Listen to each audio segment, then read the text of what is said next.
الامام رائن وهو مسؤول رعیته والرجل رائن فی بیته فی اہلہ وهو مسؤول عن رعیته والمرأة راعیة فی بیت زوجها ومسؤولة عنها والخادم راعٍ فی مال سیدہ ومسؤول عنہ۔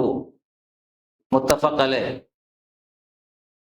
تعریف و توصیف، بڑائی بزرگی، حمد و ثنا اللہ رب العالمین کے لیے سزاوار ہے، اور درود و سلام نازل ہوں تمام انبیاء کرام پر، خصوصاً اللہ کے آخری نبی حضرت محمد مصطفیٰ صلی اللہ علیہ وسلم پر۔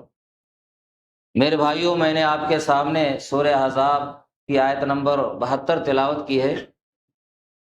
اللہ رب العالمین فرماتا ہے انا عرضنا الامانۃ علی السماوات والارض والجبال فابین ان یحملنها واشفقن منها، کہ بے شک ہم نے امانت کو آسمانوں، زمین اور پہاڑوں پر پیش کیا، فابین ان یحملنها، تو انہوں نے اس کو اٹھانے سے انکار کر دیا، واشفقن منها، اور اس سے ڈر گئے، وحملها الانسان، انسان نے اس کو اٹھا لیا، انہ کانا ظلوما جہولا، انسان بڑا جاہل اور بڑا ناشکرا ہے، بڑا ظالم ہے اور بڑا جاہل ہے۔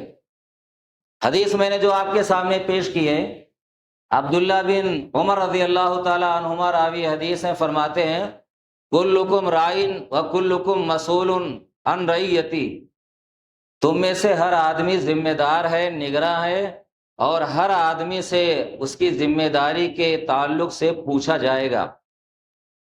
امام ذمہ دار ہے اپنی رعیت کے بارے میں، اور اس سے اس کے بارے میں پوچھا جائے گا۔ آدمی اپنے گھر والوں کا ذمہ دار ہے، اس سے اس کے گھر والوں کے بارے میں پوچھا جائے گا، اور عورت اپنے شوہر کے گھر کی ذمہ دار ہے، اور اس سے اس کے بارے میں پوچھا جائے گا، اور خادم نوکر اپنے آقا، اپنے مالک کے مال کا ذمہ دار ہے، اس سے اس کے بارے میں پوچھا جائے گا۔ تو ہر آدمی دنیا میں ذمہ دار ہے، اور اس کی ذمہ داری کے بارے میں اس سے پوچھا جائے گا۔ جو آیت میں نے آپ کے سامنے پڑھی ہے کہ انا عرضنا الامانۃ علی السماوات والارض، کہ میں نے امانت کو آسمانوں، زمین اور پہاڑوں پر پیش کیا، تو میرے بھائیوں امانت سے کیا مراد ہے؟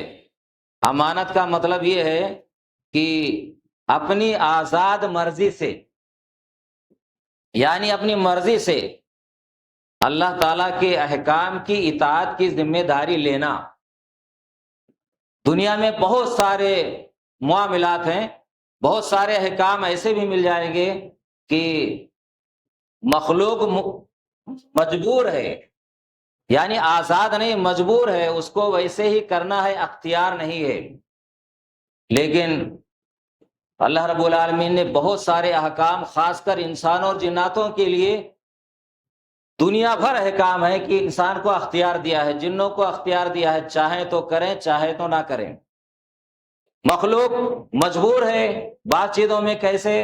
جیسے کہ بھائی جینا ہے، زندگی ہے، اللہ نے ہمیں پیدا کیا، دنیا میں ہم چلے آئے، ہماری پیدائش ہو گئی، اللہ نے ہمیں زندگی دی ہے، 60 سال 70 سال، ہم 60 سال 70 سال جیئیں گے، کوئی مار نہیں سکتا ہے، موت ہے، آدمی مجبور ہے، اس میں آزاد نہیں ہے، ہماری مرضی نہیں چلے گی، جب تک اللہ نے لکھا ہے ہم دنیا میں جیئیں گے۔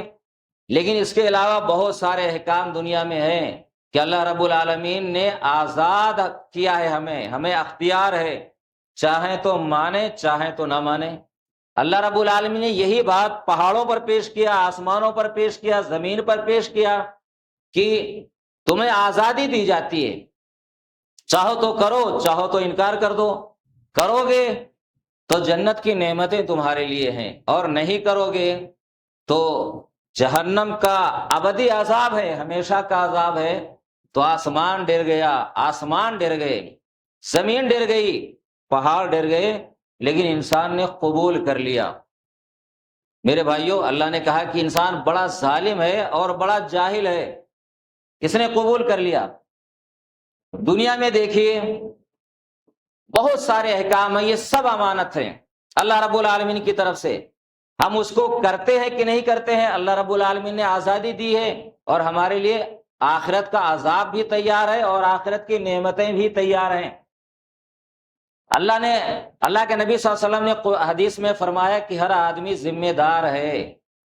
بھئی گاؤں کا ذمہ دار ہے، کوئی سرپنچ ہے، پردھان ہے، یا اور کوئی عہدہ ملا ہوا ہے، ایسے ہی گھر میں جو مالک ہے وہ گویا کہ اپنے گھر کا امام ہے، گھر کا حاکم ہے، اس سے اس کی ذمہ داری کے بارے میں پوچھا جائے گا۔ اگر ذمہ داری نبھاتا ہے قاعدے سے تو اس کے لیے بڑے انعام ہیں۔ بھئی حدیث پڑھتے ہیں، بخاری مسلم کی حدیث ہے کہ جو آدمی انصاف کرتا ہے، جو امام انصاف سے کام لیتا ہے، تو عرش آدم کے سائے میں اس کو جگہ ملے گی۔ گھر میں آپ دیکھتے ہیں نا کہ باپ ہے، اس کے کچھ بیٹے ہیں، کئی بیٹے ہیں، لیکن وہ انصاف نہیں کر پاتا ہے، عدل نہیں کر پاتا ہے۔ اگر سب کے ساتھ عدل کرے تو اللہ رب العالمین اس کو بھی عرش اعظم کے سائے میں جگہ دے سکتا ہے۔ ایسے ہی محلے کا کوئی ذمہ دار ہے، سردار ہے، یہ تو گھر کی بات ہو گئی، محلے کا ہے یا گاؤں کا ہے یا ملک کا ہے، اگر وہ انصاف کرتا ہے، ایمان اس کا اللہ پر ہے، مسلمان ہے، تو اس کو عرش آدم کے سائے میں جگہ ملے گی۔ اور حدیث میں یہ بھی آتا ہے کہ انصاف کرنے والے حاکم قیامت کے روز نور کے ممبروں پر ہوں گے، یعنی اللہ رب العالمین ان کو بلند مرتبہ عطا فرمائے گا، اونچی جگہ پر ان کو رکھے گا، پہچانے جائیں گے وہ۔ اور اگر آدمی ذمہ داری نہیں نبھاتا ہے تو اللہ کے نبی صلی اللہ علیہ وسلم نے، بخاری شریف کی حدیث ہے، آپ فرماتے ہیں کہ جو آدمی ہماری امت کے اجتماعی معاملات کا ذمہ دار ہوا اور وہ خیانت کرتا رہا، وہ نبھایا نہیں اس نے، تو آپ فرماتے ہیں کہ اللہ رب العالمین نے جنت اس کے اوپر حرام کر دی ہے۔ آپ غور کیجئے، بھائی کتنی سخت سزا ہے۔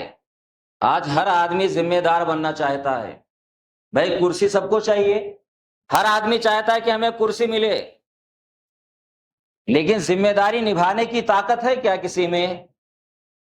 ذمہ داری ہوتی کیا ہے، نبھانا کیسے چاہیے، آدمی کو اس کا احساس نہیں ہے۔ ذمہ دار ہر کوئی آدمی بننا چاہتا ہے، لیکن کتنی سخت وعید ہے، اور ذمہ داری نبھانا کیسے چاہیے؟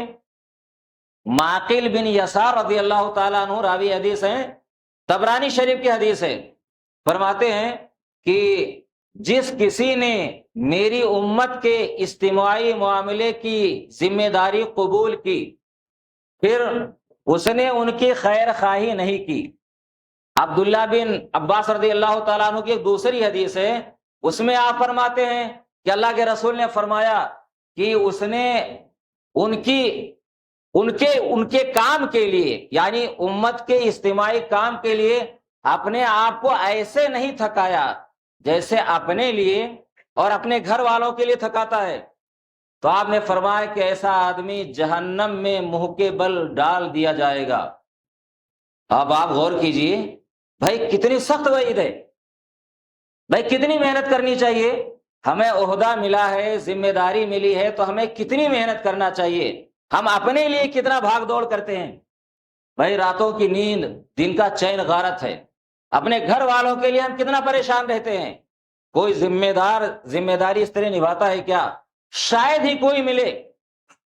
یہ حضرت عمر ہی رضی اللہ تعالیٰ عنہ ہی تھے کہ رات میں جاگا کرتے تھے، بھیس بدل کر گھوما کرتے تھے کہ کہیں ہماری قوم کا، ہماری رعایا کا کوئی آدمی بھوکا تو نہیں ہے۔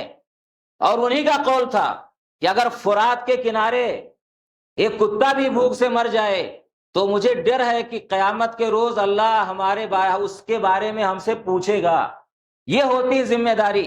تو میرے بھائیوں، چھوٹی ذمہ داری ہو، بڑی ذمہ داری ہو، جتنی ذمہ داری ہے آدمی کو اس کو نبھانا چاہیے، ہر سکت جتنا ہو سکے۔ لیکن بڑے افسوس کی بات ہے، ہم ذمہ دار بن جاتے ہیں میرے بھائیوں، لیکن ہم سے ذمہ داری نبھتی نہیں ہے۔ ہم نبھا نہیں پاتے ہیں، قیامت میں کیا حشر ہوگا؟ حدیثیں بار بار آپ سنتے ہیں، ابو ذر رضی اللہ تعالیٰ عنہ آپ کے پاس آئے اور کہا اللہ کے رسول الا تستعملونی، ہمیں کسی شہر کا، گاؤں کا آپ حاکم کیوں نہیں بنا دیتے ہیں؟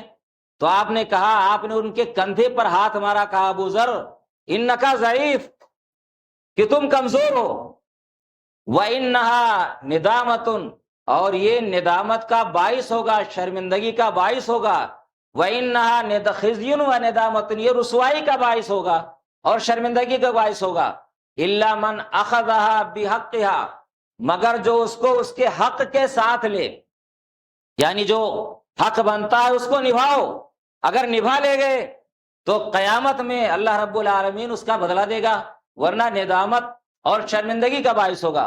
ابو ذر رضی اللہ تعالیٰ عنہ کی حدیث ہے، یہ ان کے لیے ہے، حالانکہ جانتے ہیں صحابہ کرام کو ذمہ داری کا کتنا احساس ہوا کرتا تھا۔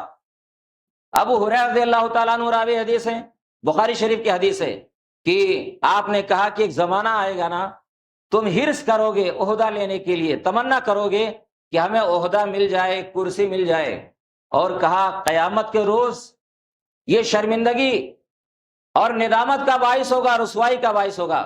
میرے بھائیوں، ذمہ داریاں لیتے ہو تو نبھاؤ، اگر نہیں نبھتا ہے تو ہمیں چھوڑ دینا چاہیے۔ کس کے حوالے کرنا چاہیے؟ جو اس کا اہل ہو بھائی، جو نبھا لے جائے، جو کر سکے، ہمیں اس کے حوالے کرنا چاہیے۔ تو یہ تو بڑی ذمہ داری ہو گئی۔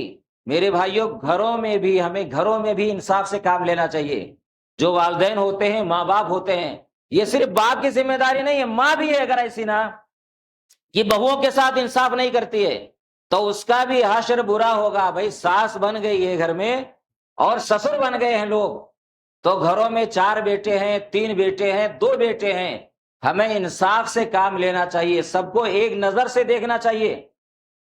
اور آپ جانتے ہیں بھائی، کوئی زیادہ کمائے گا، کوئی کم کمائے گا، دنیا میں روزی اللہ رب العالمین نے سب کی الگ الگ لکھی ہے، رکھی ہے، کوئی برابر نہیں کمائے گا۔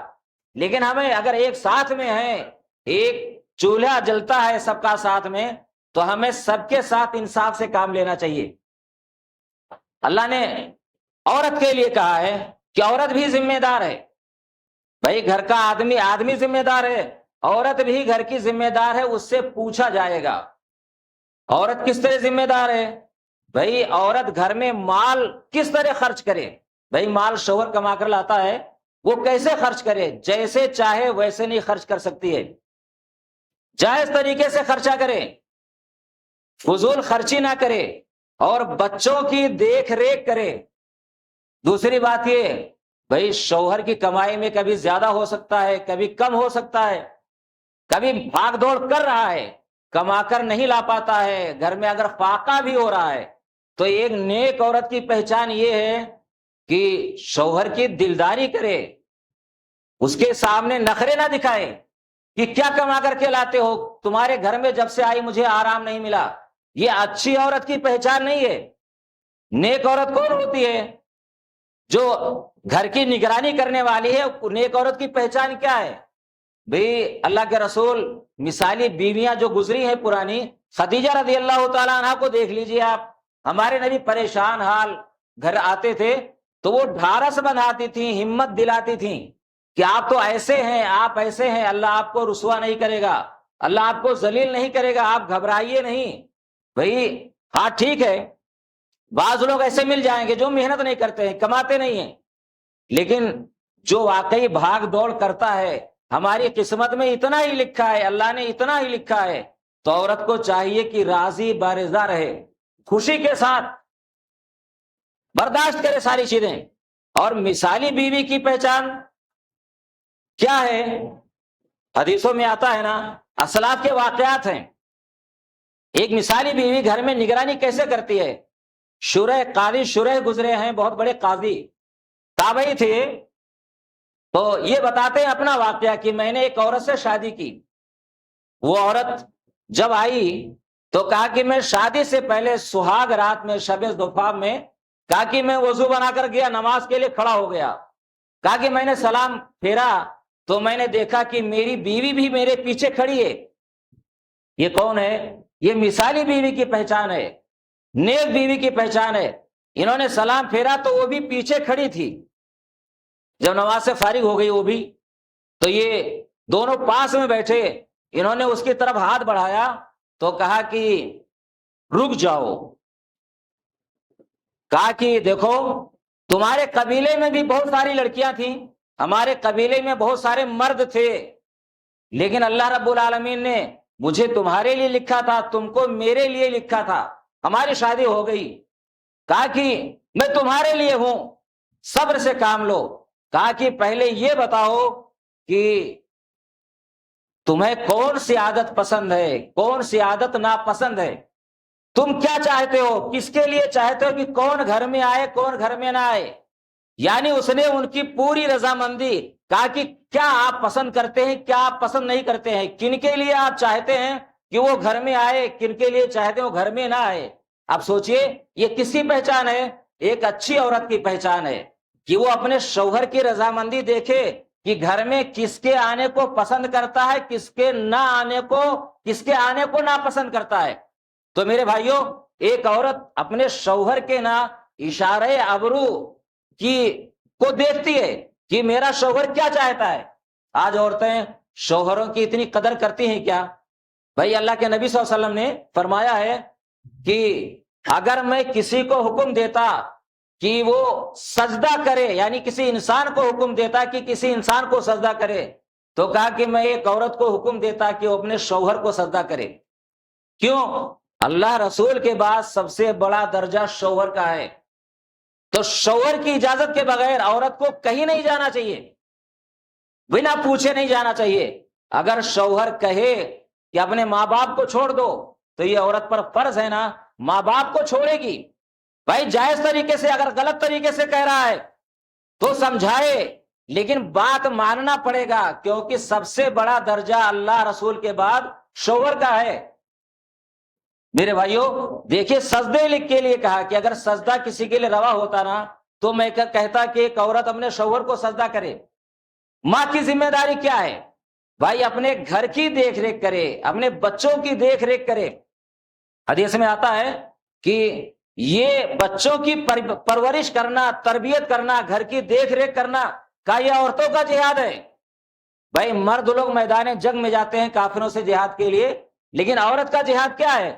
بھائی گھر میں رہے، اپنے بچوں کی دیکھ ریکھ کرے، گھر میں بچوں کی تربیت کرے، گھر کو سنبھالے، یہ سب سے بڑا اس کے لیے جہاد ہے۔ نیک عورت کی پہچان حدیثوں میں اور کیا آئی ہے؟ آپ نے فرمایا کہ اذا صلت خمسا، 5 وقت کی نماز پڑھے، وصامت شہرہا، رمضان کے روزے رکھے، واحسنت فرجہا، اور اپنی شرمگاہ کی حفاظت کرے، واطاعت بالہا، اپنے شوہر کی اطاعت کرے، تو آپ فرماتے ہیں کہ فلتدخل بأی ابواب الجنت شاءت، تو وہ جنت کے جس دروازے میں سے چاہے جنت میں داخل ہو جائے۔ اب آپ دیکھیے بھائی، شوہر کی اطاعت کر رہی ہے، عزت کی حفاظت کر رہی ہے، اور نماز پڑھ رہی ہے 5 وقت کی، زکوٰۃ اور یہ رمضان کے روزے رکھ رہی ہے، تو کہا کہ جنت کے جس دروازے میں سے چاہے وہ داخل ہو جائے، یعنی جنت کے 8 دروازے کھلے ہوئے ہیں۔ اور ایسے قسمت والے مردوں میں بہت کم ملیں گے جن کے لیے جنت کے 8 دروازے کھلے ہوئے ہوں۔ تو آپ غور کیجئے، ایک عورت کو جنت میں جانا کتنا آسان ہے دیکھا جائے تو۔ بھائی یہی کرنا ہے نا، کمانا تھوڑا ہے اس کو۔ میرے بھائیوں، ہمیں عورتوں کو نا، ہمیں اپنی لڑکیوں کو دینی تعلیم سے مزین کرنا چاہیے۔ بڑے افسوس کی بات ہے کہ ہم اپنی لڑکیوں پر دینی تعلیم پر دھیان نہیں دیتے ہیں، تربیت اچھی نہیں کرتے ہیں۔ یہ لڑکیاں مثالی ماں بنیں گی کیا؟ مثالی عورت بنیں گی کیا؟ یہ گھر کی دیکھ ریکھ کرنے والی بنیں گی کیا؟ آج ہماری لڑکیاں کس ٹائپ کی ہیں اور کس طرح تربیت ہو رہی ہے دیکھ رہے ہیں ہم، کہنے کی ضرورت نہیں ہے کہ ہم ان کے بارے میں کہیں۔ بھئی دینی تعلیم نہیں دلائیں گے، تربیت اچھی نہیں ہوگی، تو یہ لڑکیاں کل اپنے شوہر کی بات مانیں گی کیا؟ شوہر کی اتنی عزت کریں گی؟ آج بہت دیکھا جاتا ہے کہ شوہر کی قدر نہ عورت کے نظر میں نہیں ہے، دوسروں کی قدر ہے، دوسروں کے لیے تو بہت بنے ٹھہریں گی، باہر جائیں گی نا بڑی بنٹھن کر جائیں گی، گھر میں شوہر کے لیے کچھ نہیں ہے۔ یہ کیا ہے؟ مثالی بیوی کیا ہوتی ہے؟ ام سلیم رضی اللہ تعالیٰ عنہ کے دیکھو، ام سلیم بھئی یہ مسلمان ہو گئی تھی، ان سے ایک کافر نے شادی کرنے کا ارادہ کیا۔ ابو طلحہ رضی اللہ تعالیٰ عنہ کافر تھے، شادی کرنے کا ارادہ کیا، مالدار آدمی تھے، سونا چاندی ان کے پاس بہت تھا۔ انہوں نے پیغام دیا ام سلیم کو۔ ام سلیم نے کیا کہا کہ میں مسلمان ہوں اور تم کافر ہو، لیکن پہلے کہا کہ ابو طلحہ تم ایسے آدمی ہو کہ تمہاری بات رد نہیں کی جا سکتی ہے، یعنی معزز آدمی تھے، پیسے والے آدمی تھے اور پسند بھی تھے، تو کہا تم ایسے آدمی ہو نا، تمہارا پیغام رد نہیں کیا جا سکتا ہے، لیکن تم کافر ہو، تم ہاتھوں سے بنائے ہوئے بتوں کو پوجتے ہو، میں مسلمان ہوں، میرا ایمان ایک اللہ پر ہے۔ کہا اگر مسلمان ہو جاؤ تو یہی ہمارا مہر ہوگا اور میں شادی کے لیے تیار ہوں۔ آپ غور کیجئے کہ ابو طلحہ رضی اللہ تعالیٰ عنہ مسلمان ہو گئے اور یہی ان کا مہر رہا، اسلام ہی۔ یہ دیکھیے مثالی بیوی کس کو کہتے ہیں؟ یہ مثالی بیوی۔ ہماری لڑکیوں کی تربیت ایسی ہے کیا؟ بھائی چند دن تو اللہ کے رسول کے پاس رہی ہے، بھائی مسلمان ہو گئی، ایمان لے آئی، لیکن اللہ کے رسول کی خدمت میں تھوڑے بیٹھا کرتی تھی۔ ٹھیک ہے، آپ اسلام کی تعلیم پہنچی اور تربیت دیکھو ان کی، ایمان دیکھو کتنا مضبوط تھا کہ انہوں نے کہا کہ اگر مسلمان ہو جاؤ یہی مہر ہے، میں کچھ نہیں لوں گی، مسلمان ہو گئے۔ یہ ہے مثالی عورت۔ اور انہی کا واقعہ ہے نا ام سلیم کا، کہ بھائی ان کا بچہ بیمار تھا، ابو طلحہ باہر گئے ہوئے تھے، شام کو آئے گھوم گھام کر، بچہ وفات پا گیا۔ گھر والوں سے کہا کہ ابو طلحہ آئے تو کچھ کہنا مت، میں ان کو بتاؤں گی ابو طلحہ کو بچے کی وفات کے بارے میں۔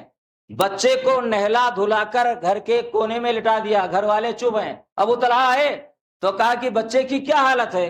کہا بچہ آرام سے ہے، پہلے سے آرام سے ہے۔ دیکھیے رات ہوئی، شام کو آئے تھے، کھانا کھایا، کھانا رکھا صاحب نے، کھانا کھایا، اور حدیث میں کیا آتا ہے کہ جتنا پہلے بناؤ سنگار کرتی تھیں اس سے زیادہ بناؤ سنگار کیا۔ اور ابو طلحہ نے جب دیکھا تو ان سے کیا ہم بستری بھی کی، ان سے ملے بھی، اور جب آسودہ ہو گئے تو بعد میں کہا کہ ابو طلحہ یہ بتاؤ کہ اگر کوئی آدمی تمہیں کوئی چیز ادھار دے، کچھ مدت کے لیے دے، اور پھر مانگے تو دینا چاہیے کہ نہیں دینا چاہیے؟ کہا دینا چاہیے۔ تو کہا کہ اللہ نے بچے کو ہمارے پاس بطور امانت کے رکھا تھا، ادھار دیا تھا، اللہ کی مرضی تھی لے لیا، بچہ فوت ہو گیا۔ تو یہ غصہ ہو گئے تھوڑی دیر کے لیے، کہا کہ اچھا میں نے سارا کام کر لیا جو مجھے نہیں کرنا چاہیے اور تم نے بتایا نہیں۔ بہرحال صبح ہوئی، اللہ کے رسول کے پاس گئے، رات کا واقعہ پورا بیان کر دیا اللہ کے رسول سے کہ اللہ کے رسول رات میں ایسا ہوا، میرا بچہ فوت ہے، لاش رکھی ہوئی ہے اور میں نے ایسا کیا۔ آپ نے ملامت نہیں کی۔ آج ہماری کیا حالت ہے؟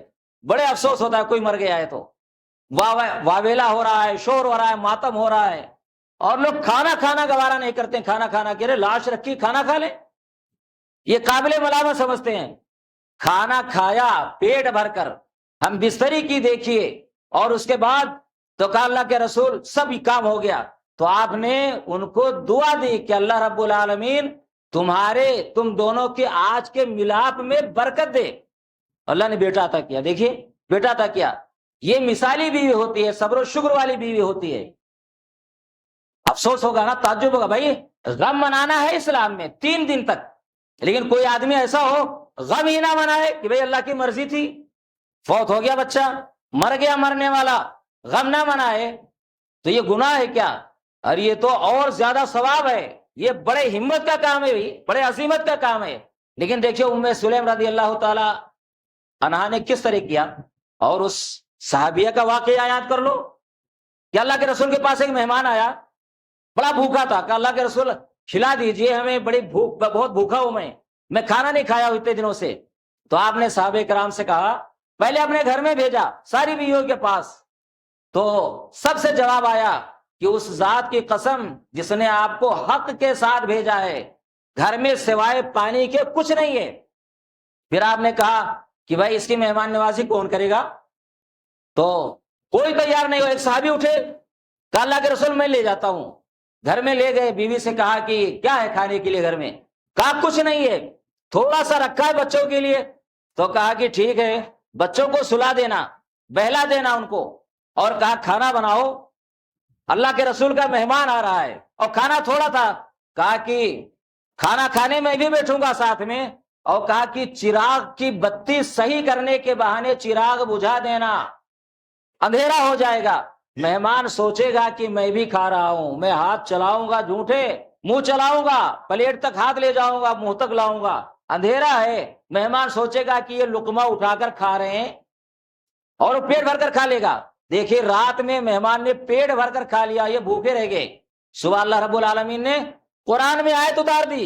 صبح گئے اللہ کے رسول کے پاس, تو کہا کہ اللہ رب العالمین نے تمہاری حرکت سے بڑا خوش ہوا ہے, تم نے جو کام کیا ہے مہمان کے ساتھ. اور کہا دیکھیے قرآن میں اللہ نے آیت اتار دی, وَيُؤْثِرُونَ عَلَىٰ أَنفُسِهِمْ وَلَوْ كَانَ بِهِمْ خَصَاصَةٌ, کہ لوگ ایسے ہیں کہ وہ اپنی ذات پر دوسروں کو ترجیح دیتے ہیں, بھلے ان کو اس کی ضرورت ہو. اب آپ دیکھیے یہ ایثار ہے کسی میں کیا؟ آج عورتیں ایسی ہیں کیا؟ بہت بھاری پڑتا ہے کھانا کھلانا, کھانا بھیجنا بہت بھاری پڑتا ہے. عورتیں ہیں ایسی کیا؟ مثالی بیوی دیکھیے کیسی ہوتی ہے, گھر میں کچھ نہیں ہے, بچے بھی بھوکے ہیں. آج ہمارے پاس سب ہے, کوئی کمی ہے کیا ہمارے پاس؟ اللہ نے اتنا نواز رکھا ہے کہ بہتر سے بہتر کھاتے ہیں, بہتر سے بہتر پہنتے ہیں. لیکن ایثار کہاں ہے بھائی بتاؤ؟ ایثار ہے؟ ارے کوئی آدمی نہیں کہہ سکتا کہ ایثار ہے ہمارے پاس. ایثار وہ خوبی جو صحابہ کرام کے اندر تھی وہ ہے ہی نہیں آج کسی میں. ڈھونڈو چراغ لے کر نہ تو نہیں پاؤ گے ایسے انسان کو. جیب میں ہزاروں روپے پڑے ہیں, کوئی 100 روپیہ مانگ لے, 1000 روپیہ ہی تو ہے, کم ہو جائے گا ابھی. آدمی دینا گوارا نہیں کرتا. وہ صحابہ کرام دیکھ کھانے کے لیے کچھ نہیں. ایثار اسی کا نام ہے, اور ایثار اس کا نام نہیں ہے کہ آپ کے پاس لاکھوں ہیں تو آپ نے 10,000 دے دیا, یہ ایثار نہیں ہے. ایثار اس کا نام ہے کہ ہم بھوکے ہیں, اگر یہ کھانا دے دیا تو بھوکے رہ جائیں گے, کھانے کے لیے کچھ نہیں ہے, سامنے والے کو دے دیا, یہ ایثار ہے. بھائی صحابی دیکھو جنگ ارموم میں مر رہا ایک صحابی, ایک چچیرا بھائی تھا اس کا, ڈھونڈنے نکلا کہ میرا بھائی کہیں ہوگا. وہ دم توڑ رہے ہیں, پانی کر رہے ہیں, پانی لے کر گیا بھائی کو پلانے کے لیے. ادھر سے آواز آ گئی پانی, اس بھائی نے کہا کہ اس کو پلا دو. وہاں گئے تو تیسرے کی آواز آ گئی, تو اس نے کہا اس کو پلا دو. وہ وہاں گئے پلانے کے لیے, تیسرے کو, وہ مر گیا. بھائی جان نکل گئی اس کی, مجاہد کی. دوسرے کے پاس آئے وہ بھی مر گیا, اپنے بھائی کے پاس آئے وہ بھی فوت ہو گیا. دیکھیے یہ ایثار ہے. بھائی مر رہے, پیاس کی شدت ہے, لیکن کسی نے کہہ دیا پانی, تو دیکھیے کہاں پہنچ گئے اس کو پلانے کے لیے, اور اس نے آگے بھیج دیا. کہاں ایثار بھائی؟ آج کے زمانے میں کہاں ایثار؟ میرے بھائیوں ہمیں مثالی آدمی بننا چاہیے, لوگ ہماری مثالیں دے. یہ مثالی لوگ تھے, یہ مثالی عورتیں تھیں, یعنی آئیڈیل زمانے کے لیے, دنیا کے لیے ایک نمونہ تھے, ان کی مثالیں لوگ دیتے ہیں. تو ہمیں ایسا بننا چاہیے کہ لوگ ہماری مثالیں دیں کہ فلاں ایسا تھا. آج ان کو کیوں یاد کیا جاتا ہے, قرآن میں آیتیں کیوں اتاری گئی ہیں؟ تو میرے بھائیوں ہمیں اپنی ذمہ داریاں نبھانا چاہیے. جو ہماری ذمہ داری ہے ہمیں اس کو جیسے حق ہوتا ہے بھر سکت کوشش کریں. بھائی اللہ جانتا ہے نا کہ ہم کتنی کوشش کرنے والے ہیں, واقعی بھاگ دوڑ ہم کر رہے ہیں, کوشش کر رہے ہیں, تو اللہ تو جانتا ہے نا کہ یہ بندہ کتنی محنت کر رہا ہے. ہاں محنت پھل نہ لائے, کوئی نتیجہ نہ نکلے, لیکن محنت تو ہو رہی ہے. ہم گھر میں بیٹھے بھی رہے ہیں, محنت بھی نہ ہو ہم سے, تو میرے بھائیوں اس کو ذمہ داری نبھانا نہیں کہتے ہیں. اللہ رب العالمین اس کا انجام بہت برا کرے گا. اللہ سے دعا ہے کہ پروردگار ہمیں اپنی ذمہ داریاں نبھانے کی توفیق عطا فرمائے, ہمیں مثالی مسلمان بنائے, ہماری عورتوں کو مثالی مسلم عورتیں بنائے. آمین وآخر دعوانا الحمدللہ رب العالمین. ان اللہ وملائکتہ یصلون علی النبی یا ایھا الذین آمنوا صلوا علیہ وسلموا تسلیما. اللهم صل علی محمد وعلی آل محمد کما صلیت علی ابراہیم وعلی آل ابراہیم انک حمید مجید. اللهم بارک علی محمد وعلی آل محمد کما بارکت علی ابراہیم وعلی آل ابراہیم انک حمید مجید. ان اللہ یامر بالعدل والاحسان وایتاء ذی القربى وینہی عن الفحشاء والمنکر والبغی یعظکم لعلکم تذکرون. اذکروا اللہ یذکرکم وادعوہ یستجب لکم ولذکر اللہ تعالی اعلی واجل واتم واکبر.